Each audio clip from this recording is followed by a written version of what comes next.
오늘 말씀에 보면 누구든지 나를 따라오려거든 자기를 부인하고 자기 십자가를 지고 나를 쫓을 것이니라, 나를 따를 것이니라 라고 말씀하셨습니다. 자, 이 말씀을 하실 때 참 제자들을 힘들게 하려고 학대하기 위해서 내 십자가를 지고 나를 따라야 된다라고 말씀하셨겠습니까? 주님의 의도는 그것은 아니라고 생각합니다. 항상 우리에게 모든 좋은 것을 주시기를 원하시는 하나님이신 우리 주님께서 이렇게 제자들을 힘들게 하려고 말씀하시진 않았다는 생각을 하면서, 그러면 우리 주님께서 왜 이 십자가를 지게 하셨는지, 십자가를 지는 것이 어떤 유익이 있는지를 우리가 생각해 보고자 합니다. 가장 행복한 인생의 비결이 여기에 담겨 있다고 생각합니다.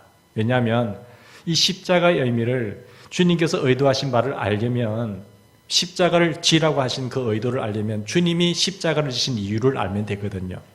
우리 주님의 십자가를 바라보면 오늘 우리에게 허락하신 그 십자가를 이해할 수가 있습니다.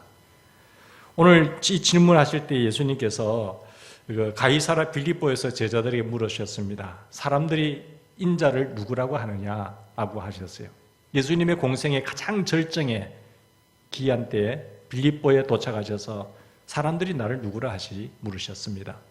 예수님께서 이 땅에 오셔서 공생의 첫 소두에는 많은 병자들을 고치셨습니다. 눈먼 자도 뜨게 하시고 안진뱅이도 일으키시고 귀머거리도 길을 열어주시고 또 무리도 걸으시고 그런 기적들을 많이 베풀어 주셨어요. 이런 기적을 보고 사람이 어떻게 저런 일을 할 수 있느냐 궁금해하고 놀라워하고 하는 상황 속에서 사람들이 물었습니다. 제자들에게. 사람들이 나를 누구라고 생각해?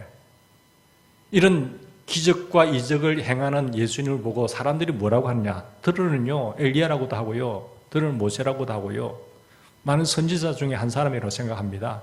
세례 요한처럼 그렇게 위대한 일을 했다고 생각하고 있으세요. 그래? 그러면 오늘 우리에게 물어봅시다. 오늘 현대를 살아가고 있는 우리에게 예수님 이런 놀라운 일을 했다고 한다면 예수님을 뭐라고 말하세요, 여러분들? 아, 예수님 참 훌륭하신 분이야. 민중의 앞잡이시야. 예수님은 진리의 수호자이시야. 예수님은 성인군자시고 자비가 풍만하신 분이세요.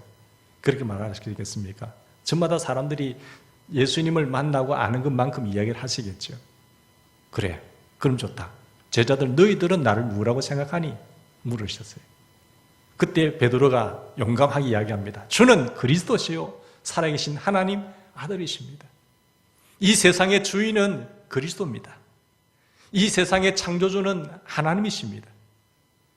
그리고 하나님의 아들 당신이십니다 라고 했어요. 야, 이 소리를 듣고 예수님이 기분 좋으셨잖아요.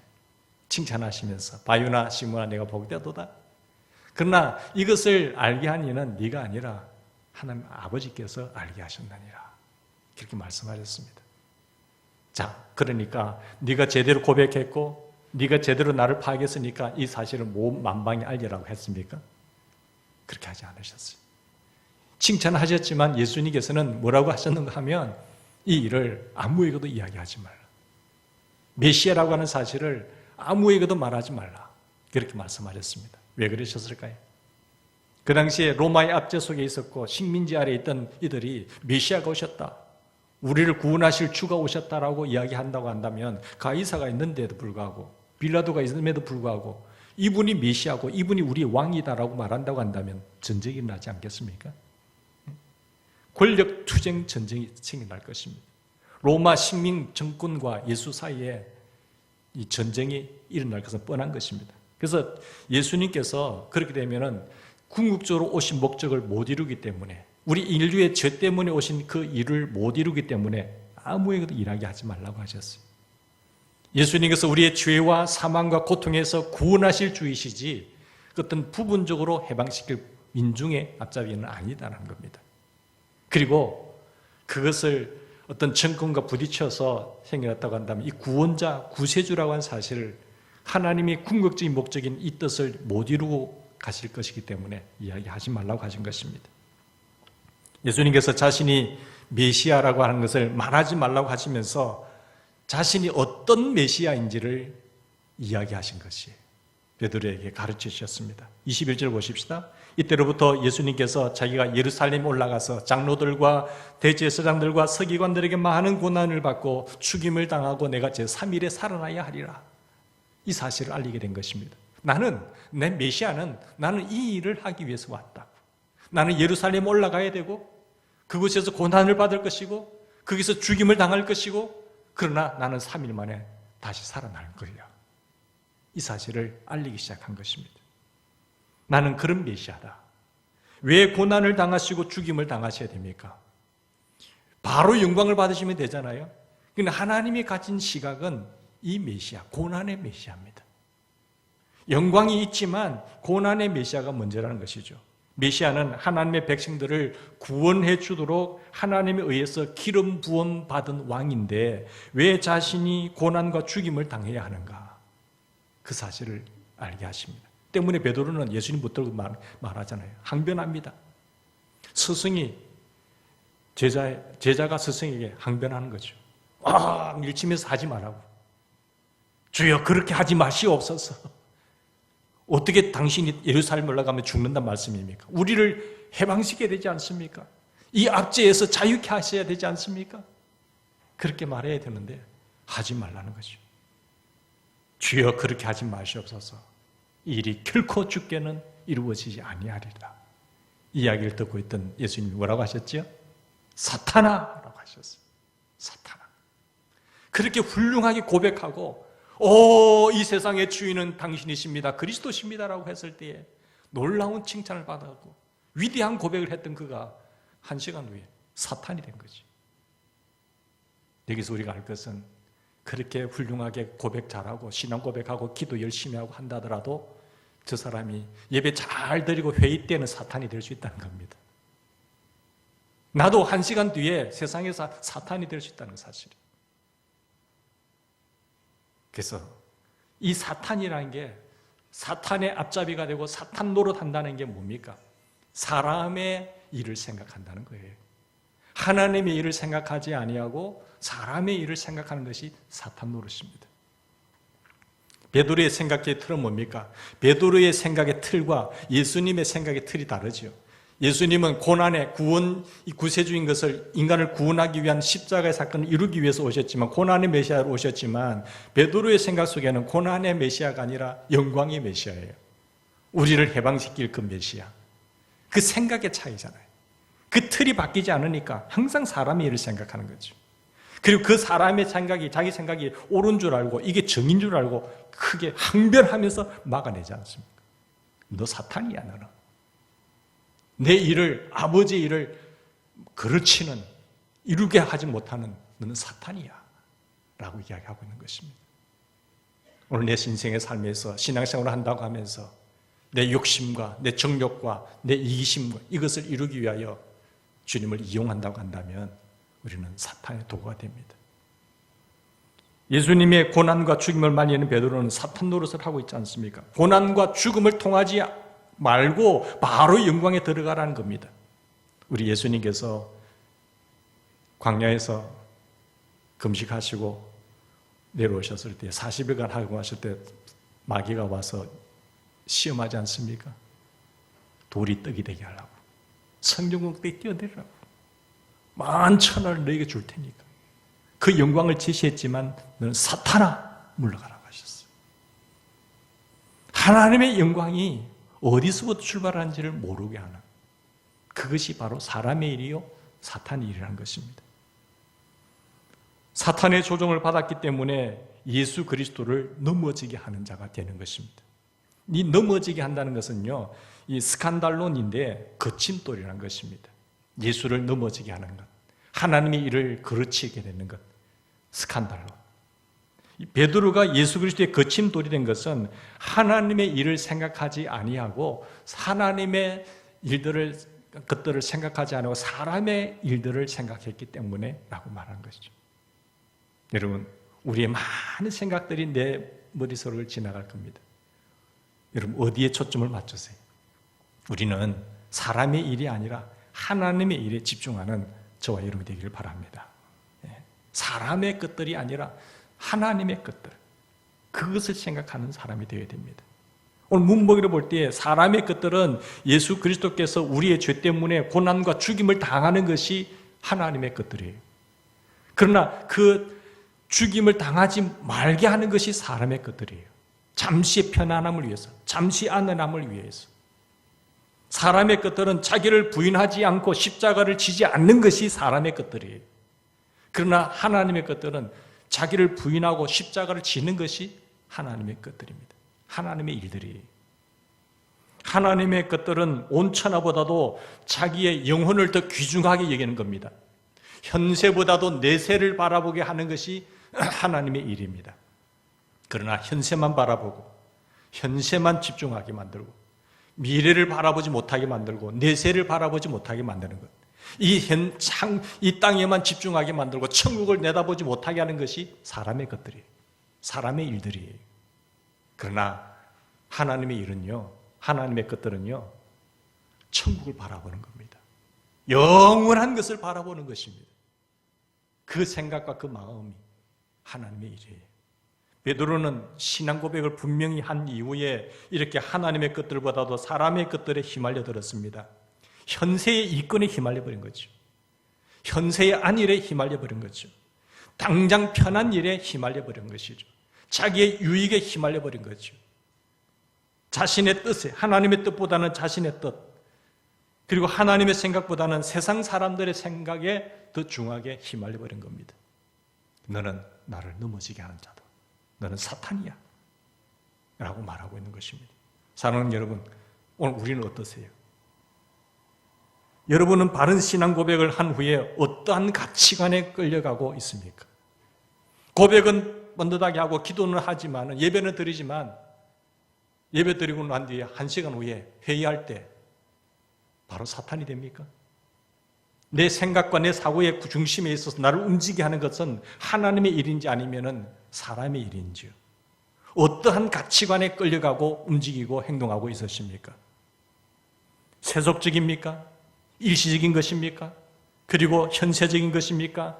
이기적인 여론의 중심입니까? 아니면 천국적인 것이고 영원한 것이고 내세적인 것이고 이타적인 것이고 하나님의 뜻 중심의 가치관으로 삶을 살아가고 계십니까?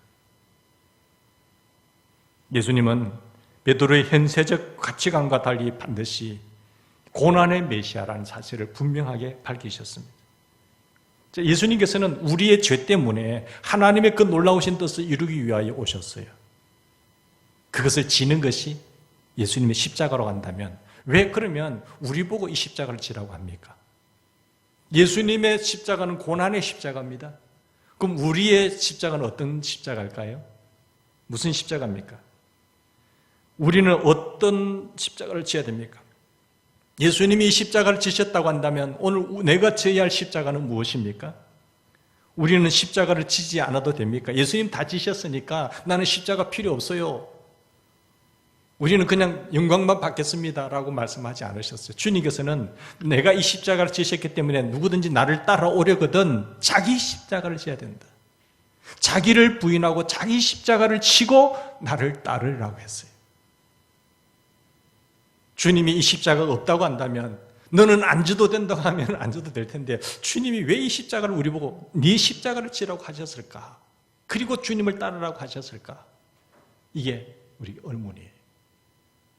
주님이 다 이루놓으셨는데 우리는 그냥 가면 되지 않을까요? 왜 우리를 십자가를 지라고 하셨는가? 오늘 24절 보세요.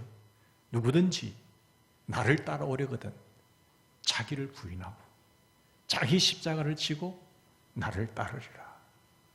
예수님께서 왜 우리에게 십자가를 지라고 하셨는가?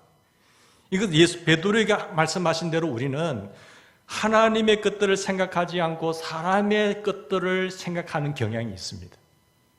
자꾸 이 어떤 이 원죄 때문에 인간의 죄성 때문에 사람의 일들을 자꾸 생각하는 경향이 남아 있어요. 우리의 생각의 틀은요 하나님의 것보다는 사람의 것이에요. 내세적인 것보다는 현세적인 것이에요. 천국의 것보다는 이 땅의 것이에요. 영원한 것보다는 잠깐적인 것, 순간적인 것, 찰나적인 것에 집중하기를 원합니다. 베드로도 보십시오. 신앙 고백을 정확하게 한 후에도 하나님의 것들보다 사람의 것들에 사로잡히는 경향이 있었습니다. 때문에 우리는 자기를 부인하셔야 돼요. 때문에 나를 따라오려거든 자기를 부인해야 된다. 그리고 자기 십자가를 져야 된다라고 말씀을 하고 있습니다. 어떻게 우리가 십자가를 져야 됩니까? 십자가를 져야 된다고 한다면 우리가 어떻게 져야 됩니까? 그 십자가는 무엇을 의미하지요?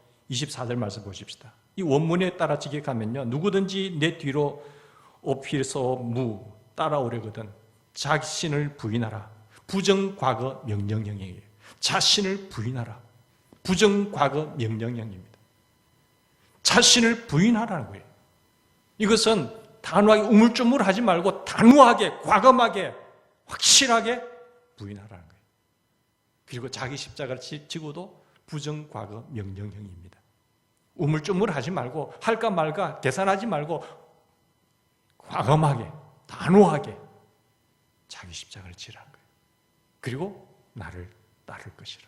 이것은 현재 명령형이에요. 현재형이에요. 현재 명령형. 계속적으로 지속적으로 주님을 따르라고 이야기를 하고 있는 것입니다. 주님을 따라가는데 하루만 따르는 것이 아니라 일시적으로 한두 번만 따르는 것이 아니라 계속해서 따르라는 겁니다. 어떠한 일이 있더라도 계속해서 따르라. 자기를 부인하고 자기 십자가를 지고 나를 계속해서 따르라. 이런 것이죠. 그럼 이 자기를 부인하는 자기가 뭡니까? 육체잖아요. 이 육체, 이 현세적인 것, 이 교만한 것, 이 안락한 것, 경쟁적인 것, 과시적인 것, 전직 세상으로 돌아가려고 하는 것, 이것들이 자기의 육체, 이것을 부인해야 하는 거예요. 여러분, 이 자기라는 육체라는 것은 안위를 말하는 거예요. 안락한 걸 원하거든요. 예를 들어 제사를 지낸다고 합시다. 제사를 지내 우리 집안에 혼자 예수 믿다 보니까 제사를 지내면 안 된다. 그러면 뭐 친척들로부터 싫은 소리도 들어야 되고 왕따도 당해야 되고 그렇잖아요. 근데 차라리 제사를 지내버리면 편해요. 근데 안 하면 힘들죠. 회사에서 뭐 좀 안 좋은 일 같이 하자고 할 때에 그러면 안 된다라고 말하면 힘들잖아요. 같이 동조해버리면 쉬워요. 편안해요. 얼마나 편안합니까? 그게 불의를 보면서도 그냥 눈 감아버리면 편하다니까요. 그러나 그것을 거절하게 되고 진리를 고수하게 되고 정의를 외치게 되고 한다 보면 십자가를 지는 거죠. 이 십자가라는 게 뭔가 하면 이 주님을 따라가는 데 있어서 당하는 모든 고통이 십자가입니다. 예수님을 따라가는 일에 있어서 당하는 모든 어려움이 십자가예요. 내가 나 자신을 부인하는 일에 있어서 내 자신을 부인하고 주님을 따라가는 데 있어서 나타나는 모든 고통은 십자가라는 거예요. 자기를 부인하면서 자기 십자가를 지고 주님을 쫓아라. 여러분, 사람의 것을 따라가는 것은요, 쉽습니다. 편합니다. 그러나 하나님을 따라가고 하나님의 일을 하게 되고 진리를 고수한다는 것은 쉬운 일은 아니에요. 그게 자기 십자가라는 겁니다. 그런데 왜 이 십자가를 우리에게 지라고 하실까? 십자가. 자기를 부인하고 자기 십자가를 지고 예수를 쫓아라고 하실까? 더 자세히 말하면 무엇일까요? 자기 부인한다는 것은 사람의 것들을 생각하는 자기. 죽은 후의 삶에는 관심이 없는 현세, 지금만 관심이 있는 거죠. 많이 살아야 100년인데 100년 이후에는 어떻게 되는지 전혀 생각이 없어요. 그 현세적인 것, 찰나적인 것, 편한 것, 다른 사람들이 나를 어떻게 생각하는가, 남사스러워서 못하겠다고 하는 이런 의식, 그걸 부인하라는 거죠. 자기 십자가는 자기를 정화하라는 것이 아닙니다. 예수 믿지 않는 사람은 예수님께서 말씀하신 이 자기 십자가를 질 수도 없고 자기 십자가도 없습니다. 불신자들은 이 자기 십자가가 없어요. 얼마나 편합니까? 그러나 나는 예수님을 따라간다는 그 자체 때문에 자기 십자가가 있는 거예요. 고통이 있는 거예요. 그렇지 않습니까? 내가 신자이기 때문에 자기 십자가가 있는 겁니다. 예수 믿는 사람이 죄를 지어서 당하는 고통, 죄를 지어 당하는 질병, 죄를 지어서 당하는 어려움은 그건 십자가가 아닙니다. 그건 죄값이지요. 그러나 예수님을 따라가는 데 있어서 내가 타협하지 않고 진리를 고수하고 주님을 따라가는 데 있어서 사람의 것을 따르지 않고 하나님의 것을 선택하는 것, 이게 십자가라는 거예요. 그게 자기 십자가죠. 많은 사람들이 자기 죄값으로 당하는 이런 고통 때문에 당하는 게 자기 십자가인 줄 알고. 그건 아니에요. 하나님의 뜻대로 살면서 겪는 모든 고통, 주님의 뜻을 따라가면서 당하는 모든 어려움, 그게 자기 십자가입니다. 자기를 부인하고 예수님을 따르면서 당하는 모든 고통을 주님은 십자가를 진다는 것입니다. 이 십자가를, 자기 십자가를 진다는 생각의 틀 속에서 우리 주님을 바라볼 수 있기를 바랍니다. 자기 십자가를 진다는 것은 나의 뜻이 아니라 하나님의 뜻이라는 십자가의 정신이 내 생각의 틀 속에 있는 거예요. 이 생각의 틀 속에 주님의 정신이 가득 차 있는 것. 한마디로 십자가, 이 생각의 틀을 지배하는 것을 말합니다. 자기를 부인하고 자기 십자가를 지고 나를 쫓아라. 그러니까 예수님을 따라가는데 단호하게 따라가야 돼요. 단호하게 자기를 부인하고 자기 십자가를 지고 우물쭈물하지 말고 볼 것도 없이 딱 바로 과감하게 가야 된다고 말씀을 하고 있습니다. 여러분, 계속해서 예수님을 따라가지 않으면요, 자기를 부인할 수 없습니다. 계속해서 주님을 따라가지 않으면요, 자기 십자가를 질 필요도 없어요. 사람들이 왜 질까요? 예수님을 계속 따르면서 예수님으로부터 진리와 생명과 능력을 얻지 못하면은 즉각적으로 자기를 부인할 수가 없어요. 예수의 생명과 예수의 능력을 우리가 충만히 받지 아니하면 자기를 부인할 수 없을 뿐만 아니라 자기 십자가를 칠 수도 없습니다. 그래서 날마다 주님과 함께 해야 되는 겁니다. 계속해서 예수님을 따르는 것은요, 자기를 부인하고 자기 십자가를 지는 것입니다.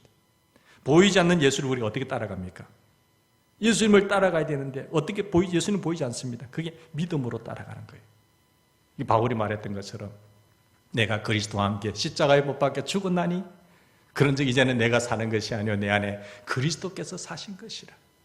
이제 내가 육체 가운데 사는 것은 나를 사랑하사 나를 위하여 십자가에 피 흘려 돌아가신 그리스도를 믿는 믿음 안에서 사는 것이라. 이게 예수님을 따라가는 삶이에요. 이게 믿음의 삶이죠. 믿음으로 따라가는 것입니다. 자기를 부인하고 자기 십자가를 지고 예수를 따른다는 것은 자기의 중심과 그리고 세상 중심에 자기는 죽고 오직 예수 그리스도가 살아 역사하는 삶이에요. 나는 죽고 예수가 사는 삶. 그게 주님을 따라가는 삶입니다. 교회에도 마찬가지가 아니겠습니까? 구체적으로 예수님을 따르는 것이 무슨 일일까요? 교회에 일어난 일을 봐도 그렇고 우리의 생활 주변에 일어나는 일들 속에서도 이 일들은 얼마든지 내게 다가오고 있습니다. 요즘 자기를 부인하고 예수님을 따르는 과정에 있어서 예수님처럼 십자가에 달리는 경우는 거의 없습니다. 교회들도 그렇고 교인들도 그래요. 예수님처럼 십자가에 달리는 사람은 별로 없어요. 자기를 건드리면 야단 나는 겁니다. 뒤집어지는 겁니다. 절대로 손해를 안 봐요. 자기를 한번 건드려 보세요. 자기를 부인하는가? 누가 나를 건드려? 그렇게 되는 거죠. 그러나 주님께서는 무슨 말씀하십니까? 죽으면 산다. 죽으면 산다. 십자가를 지면 어떻게 됩니까? 그러면 인생이 죽음으로 끝이 납니까? 십자가를 지면 죽습니까? 그것이 아니라는 것을 우리 주님이 보여주셨습니다. 죽으면 산다. 그 말씀이죠. 여러분, 십자가의 주님께서 십자가를 지심으로 부활하셨습니다. 부활의 첫 열매가 되셨습니다. 십자가 위에 부활하시고 승천하시고 하나님 보좌 우편에 하나님이 그를 지극히 높으셔서 최고의 보좌의 자리에 앉게 하셨습니다. 가장 낮은 십자가에서 가장 높은 영광의 보좌의 자리에 앉게 하셨습니다. 이 자리를 우리에게 허락하신 거예요. 이 자리를 주시려고, 이 놀라운 영광을 맛보게 하시려고 십자가를 지르는 거예요. 여러분, 역설적 진리 아닙니까? 우리도 자기를 부인하고 예수님을 따르면서 십자가를 치면 죽는 것이 아니라 산다는 것이, 사람들이 조롱하고 사람들이 불쌍히 여겼지만 그러나 거기에 영광의 자리가 있습니다. 25절 말씀 보십시다. 25절 보시면 누구든지 제 목숨을 구원하고자 하면 잃을 것이요 누구든지 나를 위하여 제 목숨을 잃으면 찾으리라. 여기서 목숨이라고 번역된 헬라어 단어의 푸시케라고 하는 걸 보면요, 어떤 영혼 그리고 어떤 인생, 숨길, 이것을 말합니다. 숨길, 인생, 영혼, 그게 푸시케예요. 인생을 누가 얻습니까? 누가 영혼을 얻습니까? 잃는 사람이 얻는다고 이야기를 하고 있습니다. 누구든지 제 푸시케를 구원하고자 하면 보이는 목숨이나 인생의 의미, 자기 푸시케를 잃을 것이고, 그러나 누구든지 나를 위하여 푸시케를 잃으면 이 영혼을 얻게 된다라고 말씀을 합니다. 누구든지 보이는 생명을 얻고자 하면 보이지 않는 생명, 영혼을 잃을 것이고, 예수를 위하여 보이는 생명이나 목숨이나 인생을 전체를 잃고자 하면 보이지 않는 그 영혼을 얻을 것이다. 자기를 위하여, 자기 목숨과 자기를 위하여 이권을 얻고자 하면은 하나님과 교제된 참된 생명을 잃게 될 것이고, 그러나 예수를 위하여서 자기의 목숨과 자기의 이권을 잃고자 하면은 하나님과 교제하는 참된 생명을 얻게 될 것이다 라고 말씀합니다. 우리가 이렇게 복잡하게 생각할 것이 없이 간단하게 말하면은 사 즉 생, 생 즉 사입니다. 죽으면 살고, 살고자 하면 죽는다는 거죠. 예수님을 따르기 위해서 자기를 부인하고 자기 십자가를 지면 현세에는 풍성한 삶을 누릴 것이고 내세에는 원대한, 완벽한, 복된 삶을 만끽하게 될 것이라는 것이 핵심입니다. 우리에게 이 놀라운 것을 준비하고 계시고 기다리고 계십니다. 뭘 보면 합니까? 예수님을 보면 하는 거예요. 예수님이 십자가를 이해가 되면, 그 생각에 틀이 들어오게 되면 내 십자가를 바라볼 수 있는 거죠. 베드로는 그 이후에, 주님 부활 이후에 깨달았지만 깨닫기 전에는 그걸 몰랐습니다. 그런 거 다 부인해버리잖아요. 우리도 여기에 눈을 빨리 떴으면 좋겠습니다. 사랑하는 여러분, 결론적인 말씀을 보십시오. 사람이 온 천하를 얻고도 26절 말씀 보세요. 제 목숨 잃으면 무엇이 유익하리요? 사람이 무엇을 주고 제 목숨을 구원하겠느냐? 라고 말씀하시면서 결론적으로 하신 말씀이 27절, 28절 말씀입니다. 우리 27절 말씀 다 같이 읽도록 하겠습니다. 시작. 인자가 아버지의 영광으로 그 천사들과 함께 오리니 그때에 각 사람의 행한 대로 갚으리라. 아멘. 인자가 자기의 영광으로 그 천사들과 함께 올 때에 그때에 각 사람이 행한 대로 갚는 거예요. 구원의 은총은, 구원의 선물은 하나님의 은혜의 선물이지만 주님을 믿고 이 은혜를 만끽하면서 십자가의 길고 주님을 따르는 사람에게는 행한 대로 갚으시리는 상급과 축복과 영광의 면류관이 우리에게 있다는 사실을 기억하십시오.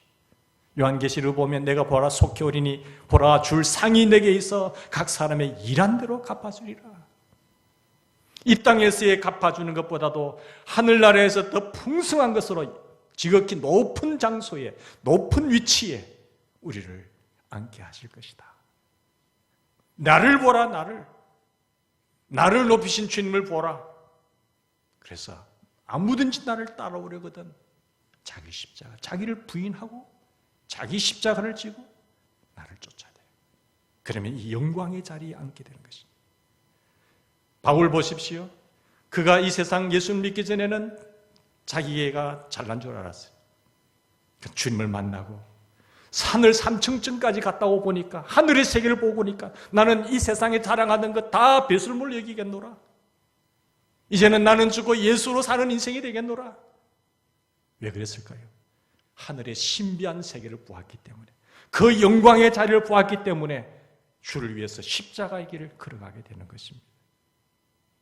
사랑하는 여러분, 오늘 우리에게도 이 영광의 자리를 탐하면서 끊임없이 주님을 따라가는 길에 어떠한 고통이 온다고 하는 그 자기 십자가를 치고 자기를 부인하고 주님을 쫓는 주인공이 되기를 바랍니다.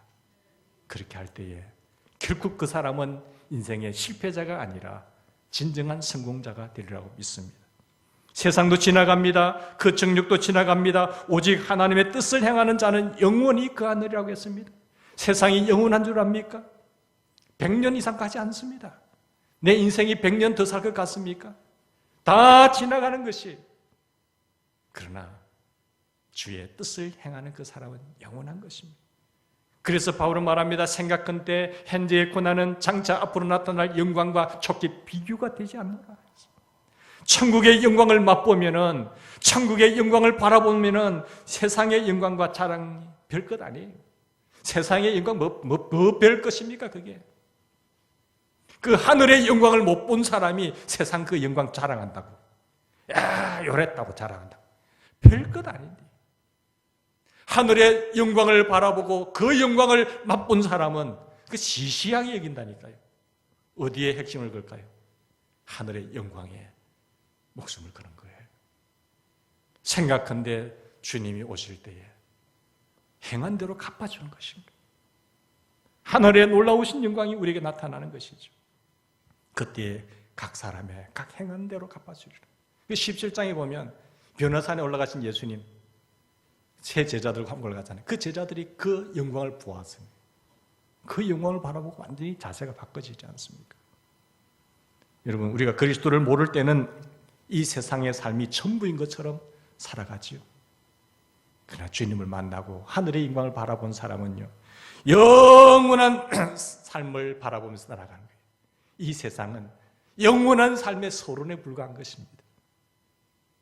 나를 위하여 더 좋은 것으로 충만하게 중반하신 그 하나님, 그 천국, 그 영원한 세상, 그것을 끝까지 바라보며 승리하는 저와 여러분 되기를 바랍니다.